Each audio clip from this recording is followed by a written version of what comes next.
জলের নিচে দিয়ে এই প্রথম মেট্রো সফর, তাও আবার দেশের গভীরতম মেট্রো স্টেশন হাওড়া থেকে। আজ এই সিরিজের তৃতীয় এবং অন্তিম পর্ব। আগের পর্বগুলো মিস করে থাকলে ঝটপট দেখে নিন। তবে চলুন এক ঝলকে বলে দিই।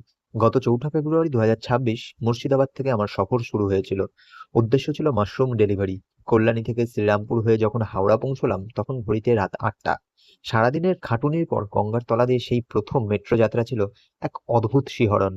হাওড়া থেকে এসপ্ল্যানেড, তারপর মেট্রো বদলে সোজা কবি নজরুল। সত্যি বলতে কলকাতা মেট্রোর ইস্ট ওয়েস্ট সেকশনের এসপ্ল্যানেড এবং হাওড়া স্টেশন দুটো আমার চোখে সব থেকে সুন্দর মেট্রো স্টেশন। স্টেশনের আধুনিক কারুকার্য আর গঙ্গার নিচের সেই নীল আলোয় মোড়া টানেল যেন এক অন্য জগৎ।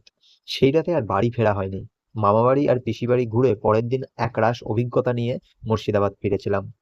কাজ আর ভ্রমণ যখন এক সুতোয় মিশে যায় তখন ক্লান্তিও যেন আনন্দ হয়ে ধরা দেয়। গঙ্গার নিচ দিয়ে এই কয়েক মিনিটের সফর আমার কাছে শুধু যাতায়াত ছিল না, ছিল এক রাস স্বপ্ন পূরণ। কেমন লাগলো আমার এই ছোট্ট সিরিজ, কমেন্টে অবশ্যই জানান। আর হ্যাঁ, ভ্রমণের এমন আরো গল্প দেখতে ভেজিটেরিয়ান বাবুকে সাবস্ক্রাইব ফলো করতে ভুলবেন না কিন্তু।